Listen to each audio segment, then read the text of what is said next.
আসসালামু আলাইকুম everyone, back to my channel. কেমন আছেন আপনারা? আশা করি ভালো আছেন। আপনাদের সামনে একটা রেসিপি নিয়ে আসছি, দেখতে পাচ্ছেন। আমি মরিচ নিয়েছি,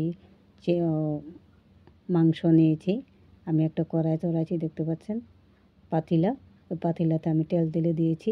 এখন আমি পেঁয়াজ ঢেলে দিব। এখন আবার আমি একটু ভালোভাবে নাড়াচাড়া করে নিব। দেখতে পাচ্ছেন নাড়াচাড়া করতেছি। আপনারা যেখান থেকে আমার ভিডিওটা দেখেন প্লিজ ভালো লাগলে লাইক কমেন্ট করে যাবেন। এখন আমি গরম মশলাটা ঢেলে দিলাম, দেখতে পাচ্ছেন। আবার আমি ভালোভাবে একটু নাড়াচাড়া করে নিচ্ছি।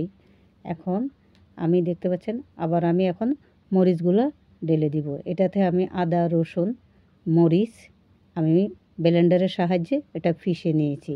তার জন্য আপনাদেরকে দেখাইতে পারি নাই। মরিচের সঙ্গে আমি আদা রসুন বেটে নিয়েছি।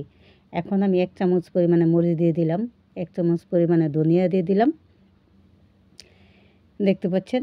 1 চামচ পরিমাণে হলুদ দিয়ে দিলাম, 1 চামচ পরিমাণে গরম মশলা দিয়ে দিলাম। তার জন্য আমি গরম মশলাটা আস্তা পুরো গোটা মরিচ মশলা আমি এটার সঙ্গে দিই নাই। আমি গরম মশলার পাউডার আমি মিক্স করে দিয়েছি এটার সঙ্গে, দেখতে পাচ্ছেন। ভালোভাবে মশলাটা আমি কষায় নিচ্ছি।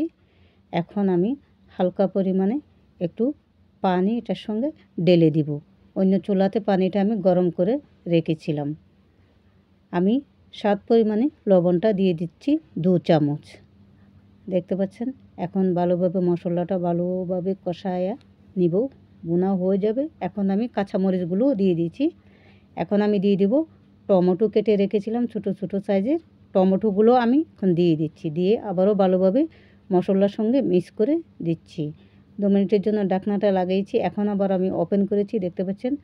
আর ওদিকে আমি আলু এরকম ছোটো ছোটো সাইজের কেটে নিয়েছি।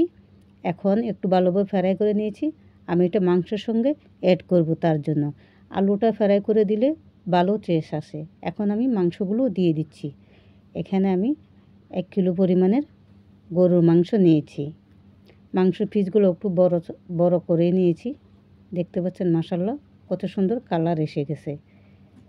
এখন আমি ভালোভাবে মাংসটা মশলার সঙ্গে ভুনা হয়ে যাবে। হালকা এক পরিমাণে একটু পানি দেব। এখন আমি আলুগুলো যে ভেজে রেখেছিলাম ও আলুগুলো আমি ঢেলে দিয়েছি এটার সঙ্গে, দেখতে পাচ্ছেন। আলুগুলো দিয়ে দিচ্ছি। এখন আমি আবার ঢাকনাটা লাগিয়ে দিব। মাশাআল্লাহ দেখতে পাচ্ছেন কত সুন্দর কালার এসে গেছে মাংসটা। এখন আমি হালকা পরিমাণে একটু পানি দিচ্ছি, বেশি পানি এটার সঙ্গে দিব না, দেখতে পাচ্ছেন। এখন আবার আমি 2 মিনিটের জন্য ঢাকনাটা লাগিয়ে দিব। তারপর আমি উপর দিয়ে একটু জিরার গুঁড়ো আমি করে রেখেছিলাম, এটা আমি উপর দিকে দিয়ে দিচ্ছি। এখন আমি ধনিয়া পাতা দিয়ে দিচ্ছি। ধনিয়া পাতাটা দিয়েও আবার নাড়াচাড়া করে নিচ্ছি।